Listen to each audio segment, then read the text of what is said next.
Okay, this lecture is going to review some of the reaction of enolates with esters by nucleophilic substitution. We looked at nucleophilic addition of enolates to aldehydes and ketones, and we would get a product alcohol or an aldol, and then we could then dehydrate this to give you an alkene. We had addition in this reaction because there's no good leaving group. When we do a reaction of enolates with esters, we have a substitution reaction. And the reason is that we have this loss of the OR group from the ester. So we have a good leaving group. We call this reaction the Claisen condensation. And specifically, the Claisen condensation is when we have reaction of an ester with a sodium alkoxide base followed by workup with aqueous HCl, and the product is a beta-ketoester.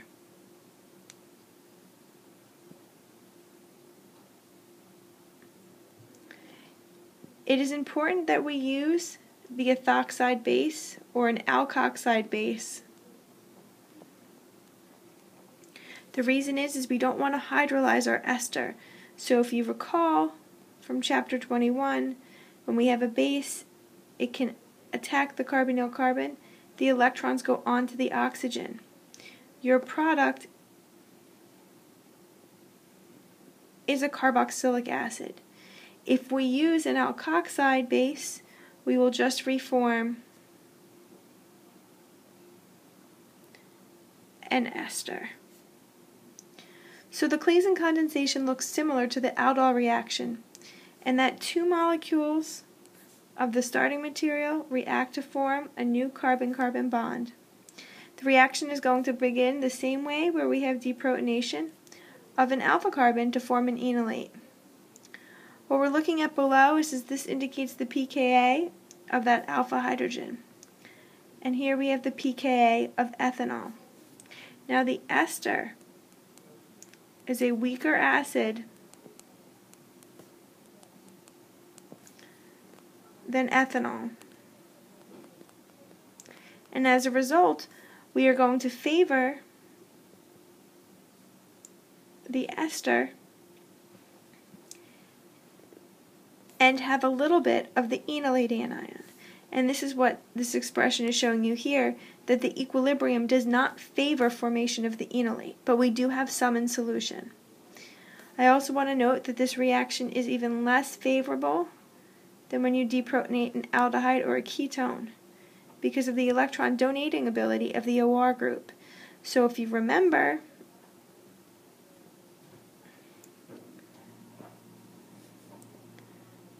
electron donating groups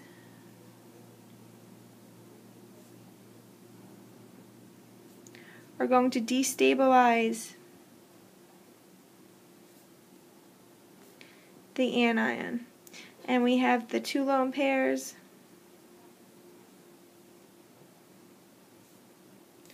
on the ester that can donate electron density.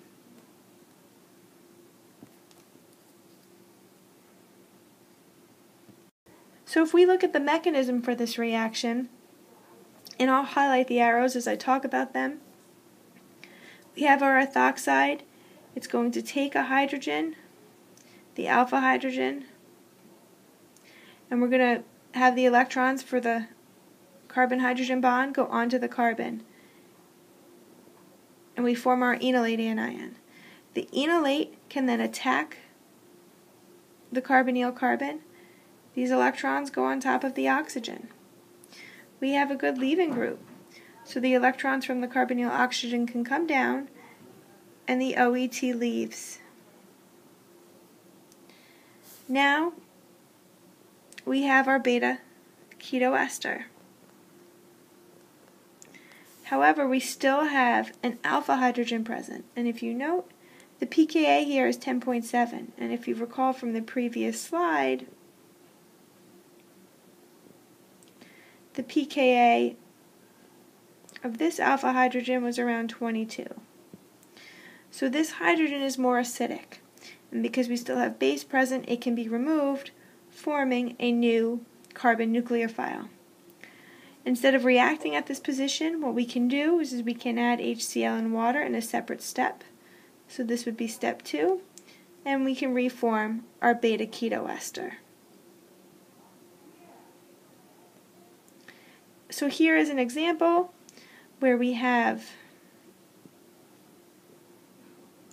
an ester, just to show you what the enolate looks like.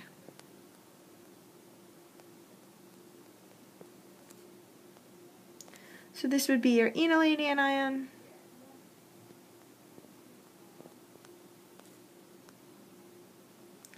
You would have protonated ester present. And we could have attack at the carbonyl carbon. If we number everything,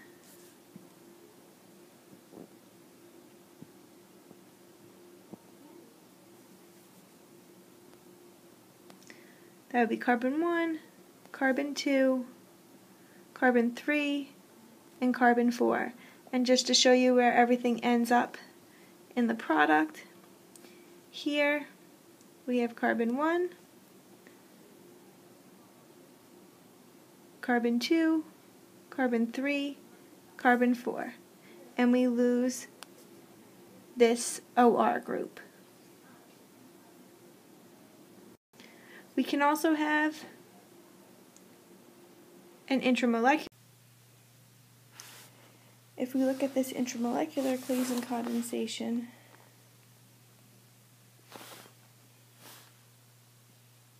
we have the ethoxide, it removes the hydrogen, the electrons go on top of the carbon. Now we can form a 5-membered ring where the enolate can attack the ester at the far end of the molecule. We form a tetrahedral intermediate. I'll circle the ethoxide leaving group.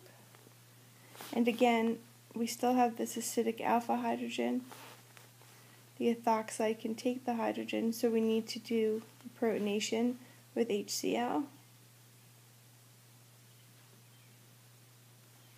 And we can get our intramolecular Claisen condensation product.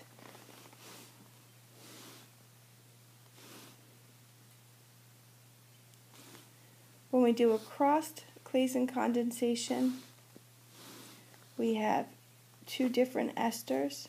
Again, similar to the crossed aldol condensation, we have one ester that has alpha hydrogens, and we have another ester in excess. So the enolate that you would form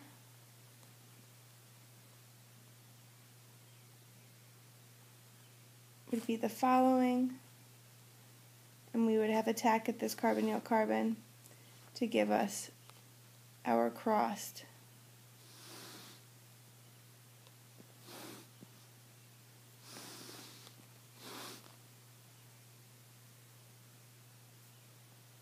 Claisen condensation product.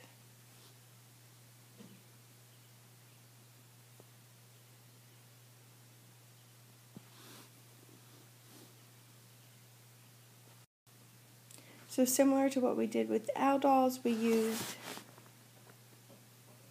LDA, and here we can use LDA to form enolates of esters. And then these can be used as nucleophiles for further reaction. Right. Here the ester is completely converted to the enolate. So you do not get Claisen condensation between the ester and its enolate. So here are 2 examples shown below. We have an ester here.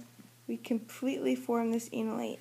There is no protonated ester left in the solution. Now, this enolate, this carbon nucleophile,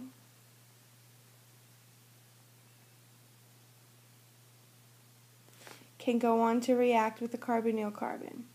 And so the top approach is showing the enolate reacting with another ester. where you have attack here, and the bottom is showing reaction with a ketone, where we have attack at that carbonyl carbon. The product, when we have attack at a ketone, we'll have this aldol type product, and remember, because the LDA consumed all of the hydrogen from the ester, we have the aldol and no base for dehydration. Here we're going to have attack at the carbonyl carbon. We make the beta-ketoester, and we have to work up with HCl and water.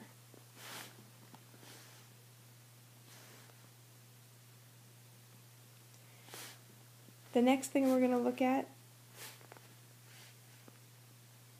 is the hydrolysis and decarboxylation of beta-ketoesters. So the beta-ketoester that results is from the condensation of two esters. And what we can do, we can hydrolyze the ester and heat to cause decarboxylation. And so this reaction is going to be used in synthesis problems. So in order to do the hydrolysis, we've shown that you can hydrolyze an ester with sodium hydroxide, followed by the addition of HCl, and this will give you a carboxylic acid. And when we went over this reaction before, we saw that it was an addition-elimination reaction, where the OH minus adds and the OR minus leaves. And so, we'll go through this mechanism on the next page again. So if we look at the mechanism here, we have the OH minus, which will attack the ester carbonyl. When this happens, we form a tetrahedral intermediate, the electrons come down, and the ethoxide leaves. Because we still have base present that can deprotonate this, we need to add HCl to keep it as a protonated carboxylic acid. So the product of the hydrolysis, the beta-ketoester, is a beta-ketoacid. If we heat the beta-ketoacid, we will lose carbon dioxide in a single step. This will allow us to form a ketone. So the reaction is going to go through a six-membered ring transition state. When you form this six-membered ring transition state, so I've circled the carbon dioxide that leaves. We make an enol that can tautomerize to the ketone. If you look below, there's a synthesis example, and I'm going to leave it for a few seconds where you can pause it so that you can solve it. And then look at the answer below.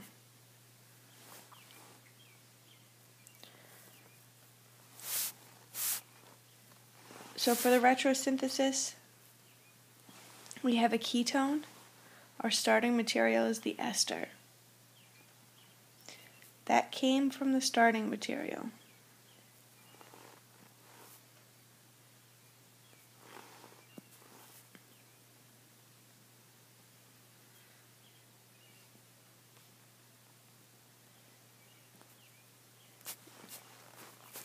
What we can do is we can take this ketone and convert it to the beta-ketoacid.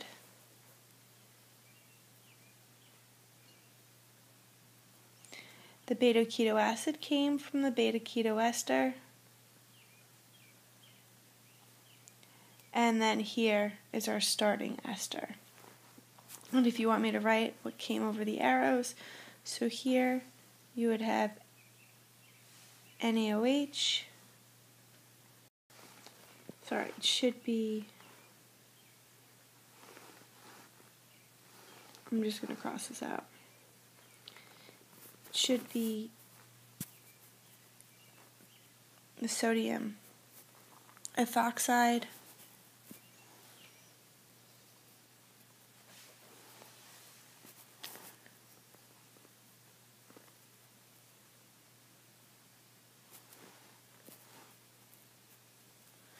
and HCl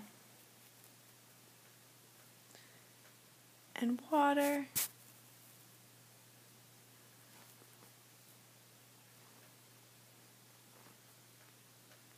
and heat.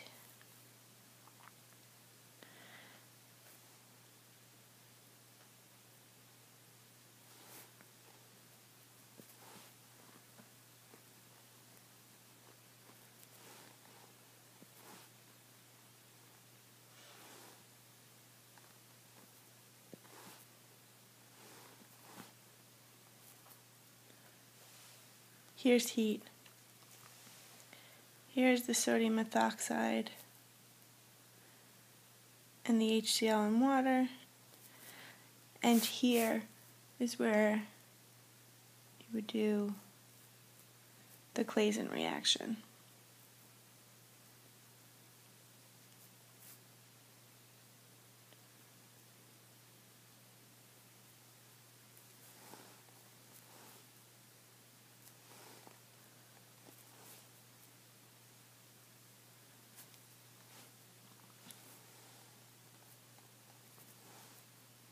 So if you look at the forward synthesis below,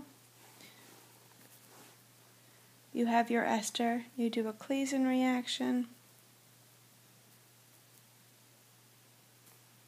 you then hydrolyze the ester, and get the beta-keto acid, you heat it and decarboxylate to get the ketone.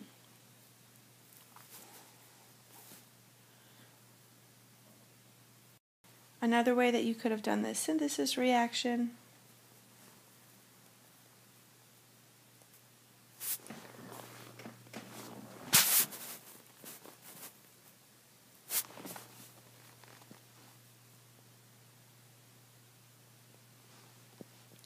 is to have the starting ester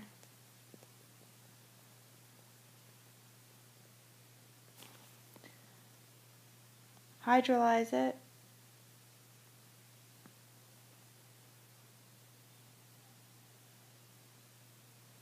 to give you the carboxylic acid. Turn the carboxylic acid into an acid chloride.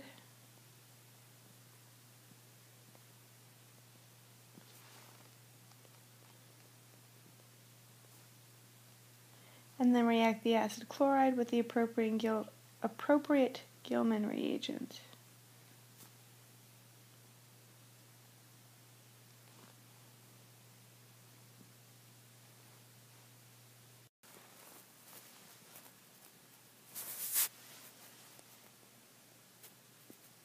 And you also get your ketone product that way as well.